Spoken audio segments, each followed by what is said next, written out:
The throbbing under my left eye keeps time with my heartbeat. I stand at the kitchen sink, pressing a dishcloth filled with ice against my face.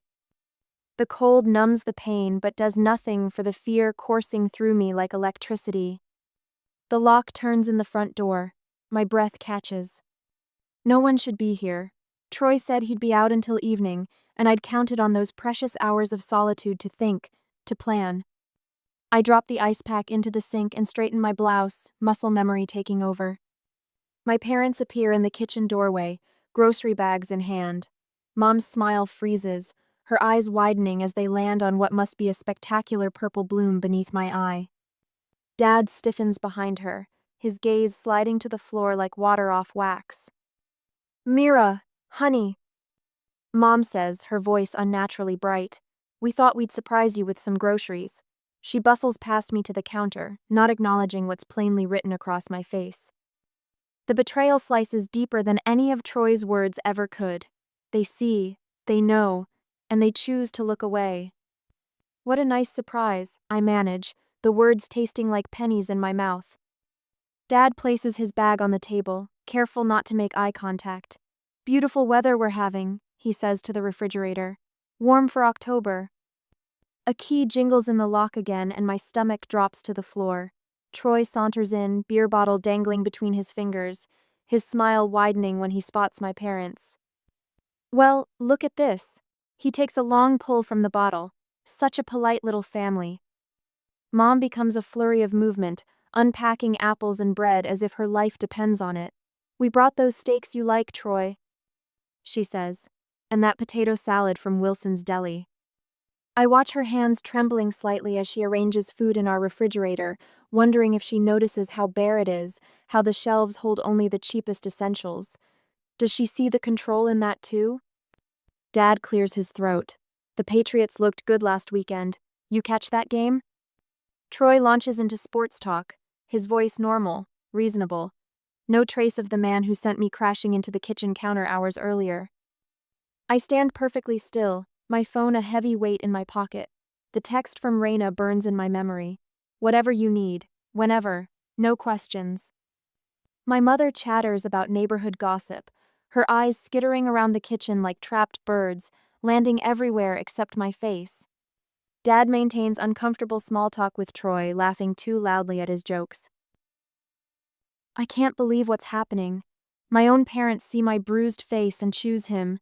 Choose comfort over confrontation. Choose to abandon their daughter to danger rather than acknowledge the ugly truth standing before them. Earlier today, I'd watched Troy withdraw $850 from our joint account. The bank notification popped up on my phone while I was reconciling accounts at work.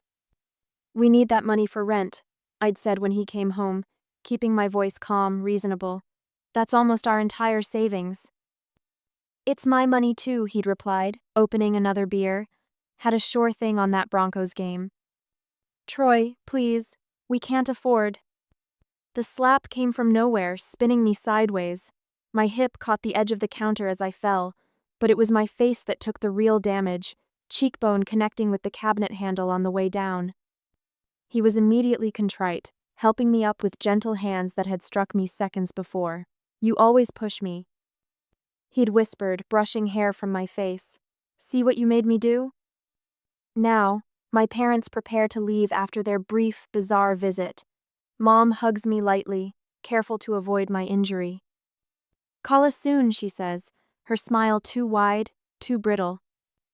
Dad pats my shoulder awkwardly. "Take care, sweetheart." Neither of them says a word about the bruise. Neither offers help or even acknowledgement. They simply leave, closing the door quietly behind them. I walk to the bathroom while Troy settles on the couch with his beer and the remote. I lock the door and lean against it, allowing myself exactly 3 deep breaths. Then I take out my phone and photograph my face from several angles, capturing the purple-red stain spreading beneath my eye. I save them to a hidden folder, adding them to my growing collection of evidence. After they leave, "I won't be here," I whisper to my reflection, so quietly the words barely exist. Through the window, I watch my parents' car pull away from the curb. They don't look back, don't pause, don't return to save their daughter. Troy's mocking laughter drifts from the living room. Not even your own parents care, he calls out, words slightly slurred. Nobody believes you, Mira. Nobody ever will. I don't respond. I stand straighter, something hardening inside me where fear once lived. My fingers find the burner phone hidden behind the bathroom cabinet, purchased weeks ago during a lunch break. Troy won't stay awake long. The beer will do what it always does. And when he sleeps, I'll finally do what I should have done months ago. I touch the tender skin beneath my eye, no longer feeling the pain. They all think they know me, the accommodating wife, the dutiful daughter. None of them have any idea what I'm capable of. Next day, the Excel spreadsheet glows on my monitor like a confession. Column A, date. Column B, amount. Column C, stated purpose. Column D, actual use. Column E, my access restricted. I add today's withdrawal to the growing list. $850. Emergency car repair. Online poker. Yes. My office door remains cracked open hospital protocol, but the angle of my monitor faces away from the hallway. 5 minutes until my next meeting. 5 minutes to document another betrayal. Hey, budget wizard. Dr. Reeves pokes his head in, startling me. I minimize the window with one practiced keystroke. Those quarterly projections ready? On your desk since yesterday morning. I smile, the muscles in my face performing their choreographed routine. Post. It note on top. Right, sorry. He taps the doorframe twice. Don't know what I'd do without you keeping this place running.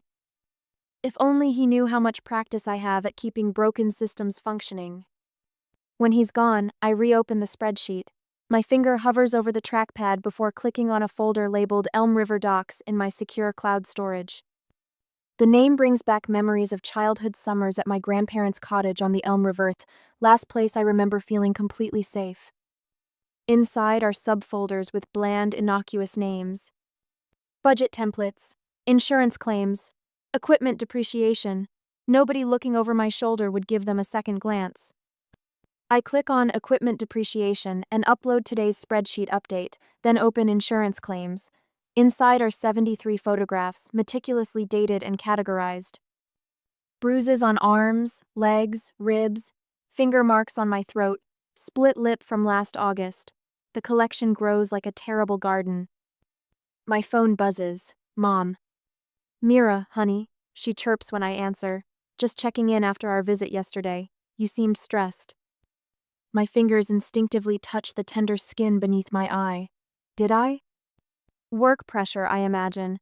Always burning the candle at both ends. Her voice carries the practiced cheerfulness I've inherited.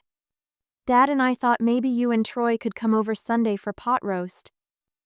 The bruise throbs with my heartbeat. You saw my face, Mom. A pause. The sound of water running, dishes being rinsed. Everyone has rough patches, sweetie. Marriage takes work. Is that what Dad did? Did he work on marriage by putting his hands on you? Mira Jean. The shock in her voice sounds genuine. That's completely different. Your father never. She stops abruptly. Troy's family has been through a lot. His father was much harder on him than necessary. He's trying. So am I. I lower my voice as a nurse passes my office. I've been trying for years. These things take time. Remember how your cousin Sheila and her husband went through counseling after his drinking problem? They're doing wonderfully now. The familiar weight settles on my chest, the knowledge that my own mother will sacrifice me on the altar of family stability. That bruises are inconvenient evidence to be ignored rather than cries for help. I'll see if we can make Sunday. I lie, because it's easier than fighting. After we hang up, I open the voice memo app on my phone and record the date and time, then summarize our conversation verbatim. This too goes into the Elm River folder, under Family Communications. The cafeteria buzzes with lunchtime activity when I arrive at 12:15 exactly. Raina waves from our usual corner table, her ER nurse scrubs wrinkled from an overnight shift. Her smile fades when she sees my face. Jesus, Mira.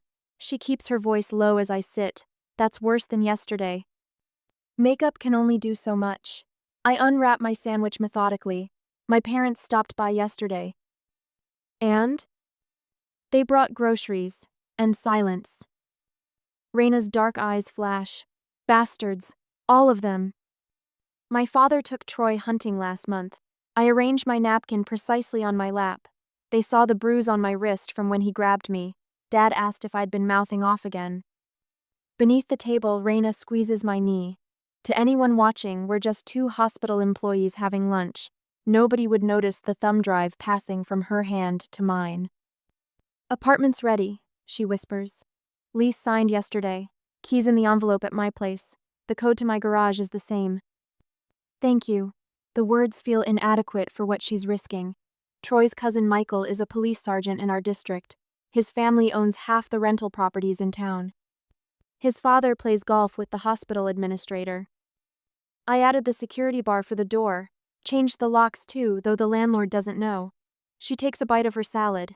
How's the documentation coming? Almost there. Just need to. My phone chimes with a bank alert. I stare at the screen in disbelief. Another withdrawal. $1,200 this time. Mira? Raina leans forward, concerned. The phone trembles in my hand. He's emptying the account. 2 withdrawals in one day. He knows. You don't know that.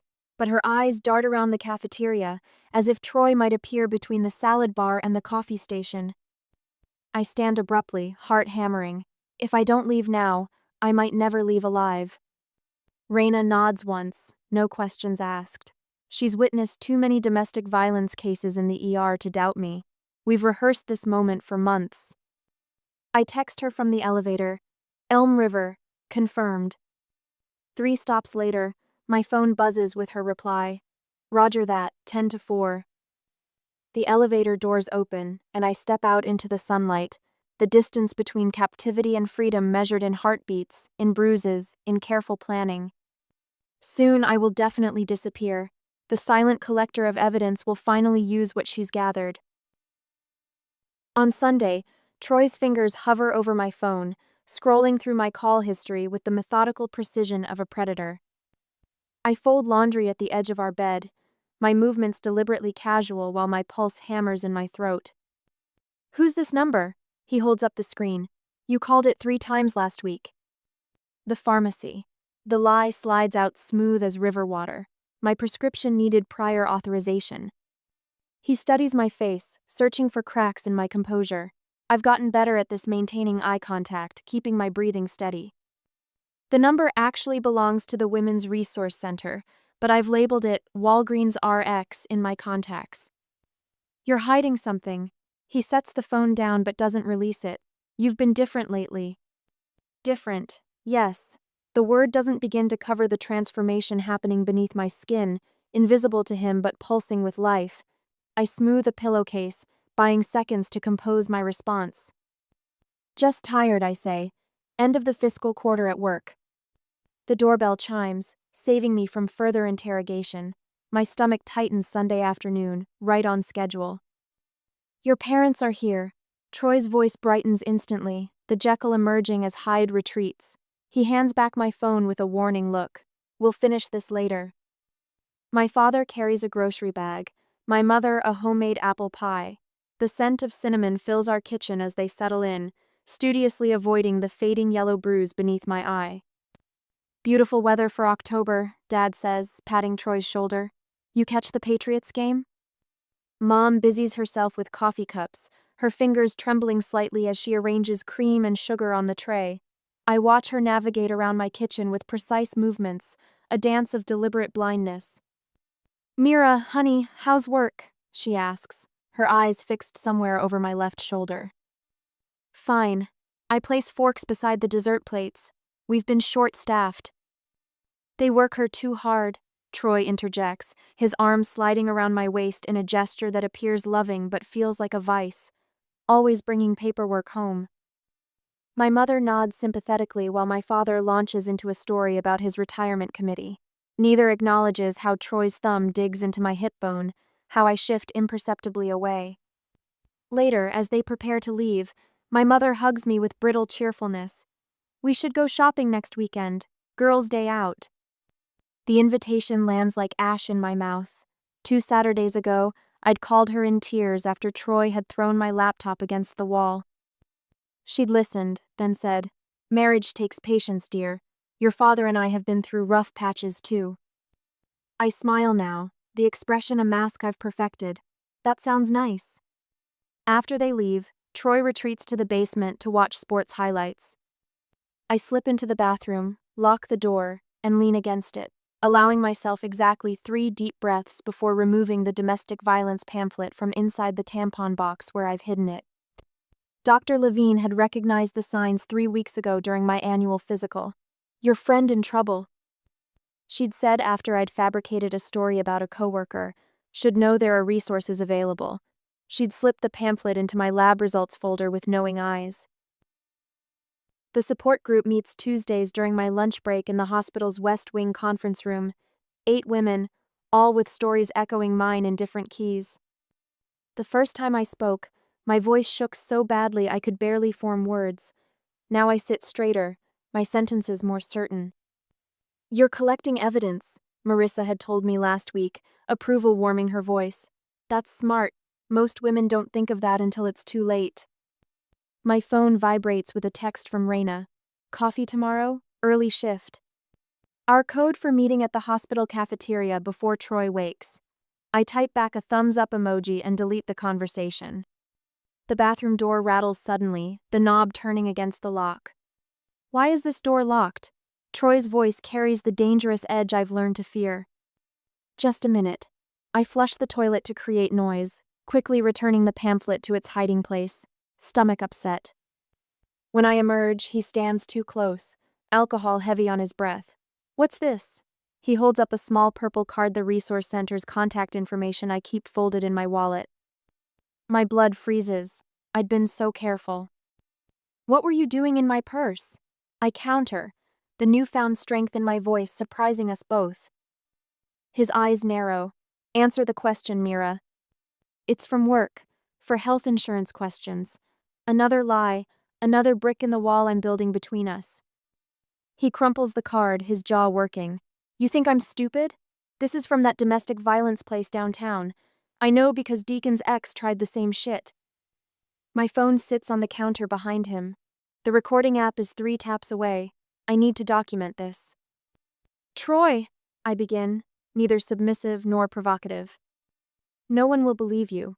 He steps closer, voice dropping to a whisper that raises goosebumps on my arms. "My family's been in this town for generations. Your word against mine?" "I'll make sure nobody believes a fucking word." I slide sideways, creating space while reaching for my phone. "I'm not trying to." "You're collecting evidence, taking pictures, making recordings." His laugh holds no humor. "You think I don't know? You think I don't see?" My fingers close around my phone, thumb sliding to unlock it. "You're scaring me right now." "Good." He smiles, the expression never reaching his eyes. "You should be scared." 3 quick taps start the recording as he continues, unaware that every threat now preserves itself in digital memory, another piece of evidence for the folder labeled Elm River Docks. Tomorrow, Raina will bring the concealer that covers bruises, the one specially formulated for skin that's been struck. Marissa from billing will cover my afternoon shift so I can meet with the legal aid attorney who specializes in domestic violence cases. The restraining order application sits half completed in my work locker. My hand steadies as I hold the phone. I'm not just his victim anymore. I'm his reckoning, and I will do my best to endure this night so I can finally be free. I stand frozen in the kitchen, counting heartbeats, waiting for Raina to come as a rescue finally. Troy sprawls on the couch, beer bottle dangling from his fingers, eyes half closed as he stares at the television. The baseball game drones on, a perfect white noise to mask what comes next. "Your parents are something else," he mumbles, words slurring at the edges. "Brought me those steaks I like." I don't answer. The bruise beneath my eye throbs, a constant reminder of what they chose to ignore. My fingers slide into my pocket, finding the burner phone. 3 quick taps send the message we've rehearsed for weeks. Elm River, confirmed. The apartment feels different now, as if the air itself has changed. For months, these rooms have been my prison. Tonight, they're simply a stage for my final performance. I move with deliberate calm, washing dishes, straightening magazines on the coffee table. Each motion is calculated, timed. Troy's eyes follow me lazily, then drift closed. His breathing deepens as the second beer takes effect, right on schedule. 20 minutes. That's our window. The wall clock ticks, each second falling away like stones dropping into still water. I slip into the bathroom, retrieve the final items hidden behind the loose tile under the sink-me grandmother's silver locket, the deed to my car, the inheritance document my aunt left me that Troy never knew about. At precisely 9:17 p.m., 3 soft taps sound at the door. Pause. 2 more. Troy snores from the couch as I ease the door open. Raina stands in the hallway, car keys in one hand, the emergency bag we packed together last month in the other. Her eyes widen at the sight of my face, but she doesn't speak. We've practiced this too many times for questions now. 30 seconds, I whisper, taking the bag. We move through the apartment like ghosts. Raina stands watch while I collect the last essentials: me actual phone, my winter coat, the flash drive with digital copies of everything. Not the furniture, not the wedding photos, not the copper pots my mother gave us last Christmas. Nothing that can be replaced matters tonight. A floorboard creaks under my foot as I reach for my purse. Troy stirs, mumbling something incoherent. Raina freezes by the door. Our eyes lock across the room.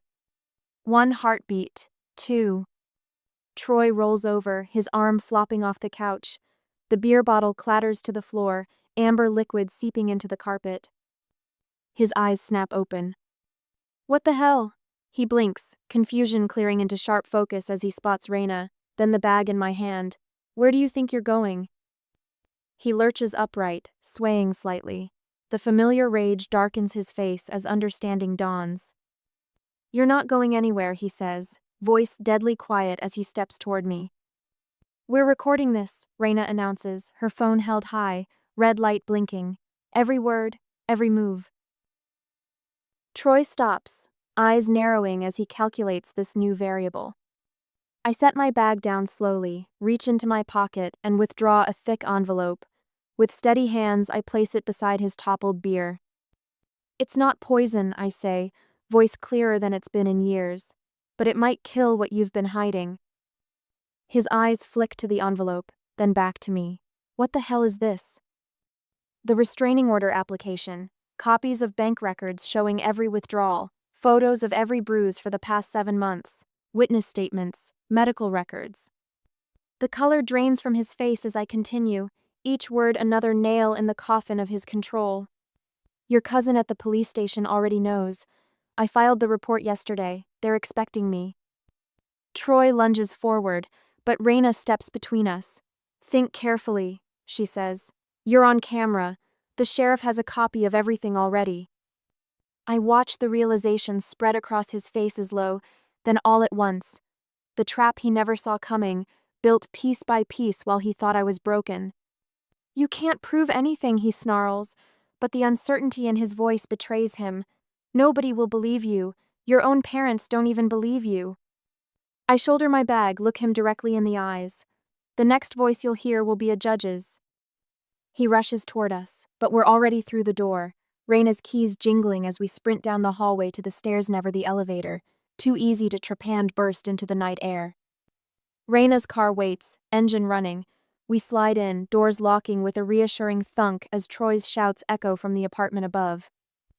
My hands tremble as she pulls away from the curb, but my breathing remains steady. You did it, Raina whispers as streetlights flash across her face. You actually did it. 20 minutes later, we pull into the underground parking garage of a nondescript apartment building across town. Security cameras track our movement to the elevator. The doorman nods as we enter, already familiar with Raina. The apartment on the 5th floor is small. Plain white walls, second-hand furniture, simple kitchen. But the windows have 3 locks each. The door has a deadbolt, and the building requires key cards for every entrance. I set my bag down on the laminate floor, feeling the strange lightness in my chest. Not happiness, not yet, but the absence of immediate fear. Raina hands me an envelope from the kitchen counter, marked, "To be opened." Inside is a single card, her familiar handwriting flowing across the page. The bravest thing you ever did was continuing to live when you wanted to die. The second bravest thing was walking away when you wanted to stay. Welcome to the first day of your real life. I'm with you for all of it. R. For the first time in years, I allow myself to cry without worrying who might hear. Next day, the sheriff's station smells like burnt coffee and floor polish. Deputy Constance Reeves slides a steaming cup across her desk toward me, her eyes calm and steady. Not once has she questioned the photographs of my bruises or the audio recordings of Troy's threats. Not once has she looked away. Your documentation is meticulous, Mrs. Ellison, she says, tapping my flash drive. Most cases don't come to us this organized. I wrap my fingers around the mug, absorbing its warmth. I had time to prepare. The door to the bullpen swings open. Officer James Redmond Troy's cousin approaches with measured steps. My spine stiffens. This is the complication Raina and I anticipated, the family connection that might bury my complaint beneath small-town loyalties. Deputy Reeves, he says, pointedly avoiding my gaze. I need a word. They step aside, voices low. I catch fragments, conflict of interest, and recusing myself. When they return, Officer Redmond looks at me directly for the first time. Mrs. Ellison, I've removed myself from any involvement in your case. Adams applebobs as he swallows. What my cousin did, that's not what our family stands for. The unexpected integrity catches me off guard. I manage a nod before he walks away. Deputy Reeves sits back down. That solves one problem. Now, about this restraining order application. A week later, the courthouse corridor stretches long and cold. Troy stands with his attorney near the water fountain, his smile faltering when he spots the accordion file tucked under my arm. He expected me to be disheveled, intimidated, alone. Instead, I arrive in a charcoal suit with Raina beside me and the weight of evidence in my hands.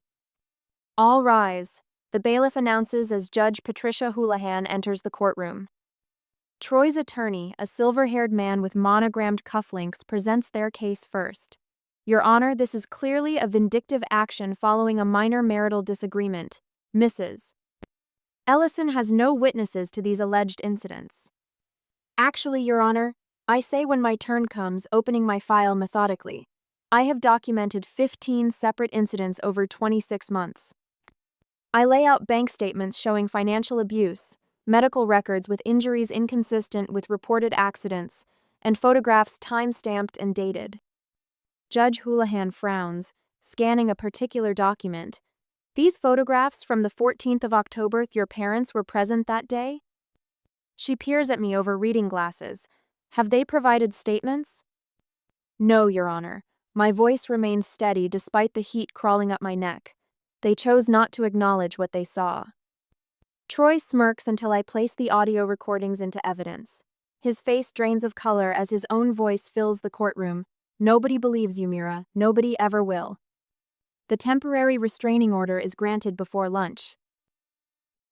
3 days after the verdict, everything you've told me checks out, Alexis Monroe says, reviewing my documents in a back booth at Baxter's Diner. The investigative journalist's reputation for exposing corruption made her my first call after securing the restraining order. I've verified the police reports, court filings, and medical records, she continues.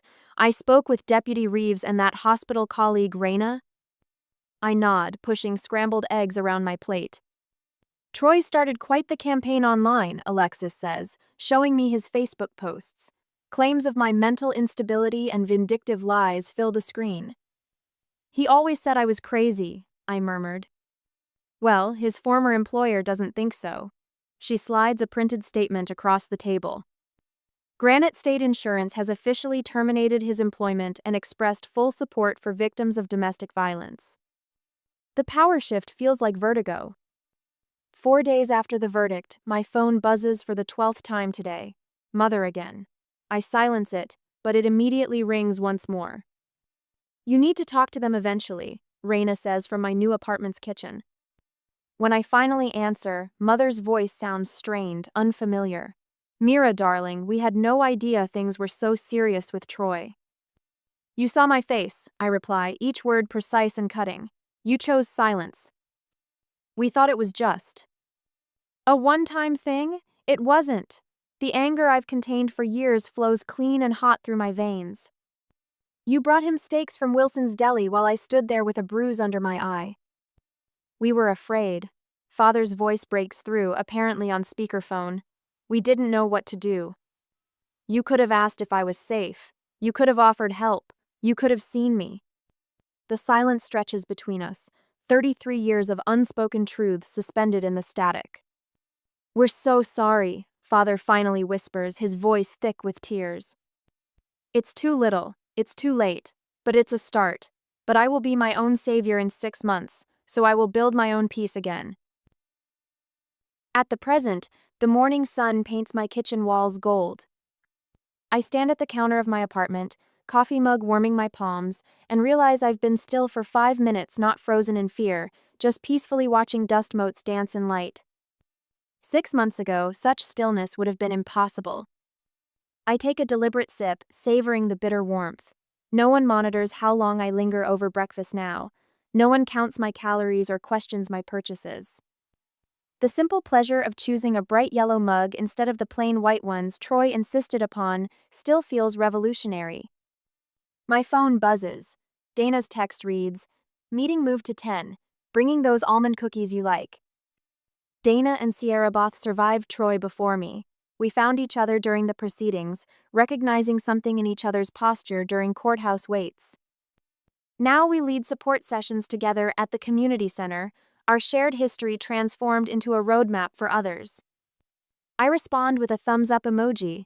6 months ago, I measured every word in texts, knowing Troy would check them later. My promotion certificate from Manchester Memorial hangs framed beside my nursing degree. Chief Financial Analyst now, not just a coordinator. My boss cited my exceptional organizational skills and attention to detail in her recommendation traits I honed documenting Troy's abuse. The irony isn't lost on me. The doorbell chimes me Father's distinctive 3-pulse ring. I check my watch, right on time for our monthly conversation. He stands on my welcome mat, silver hair freshly trimmed, holding a small potted plant. "Peace, Lily," he says, voice catching slightly. "Thought it might be like that spot by your window." I accept the plant, but not his attempt to step inside. We aren't there yet. Instead, I joined him on the landing, closing the door behind me.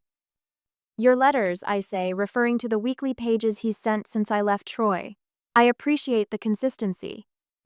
His weathered hands twist around each other. "I failed you, Mira. When I saw your face that day," he shakes his head. "No excuse is good enough." I don't disagree.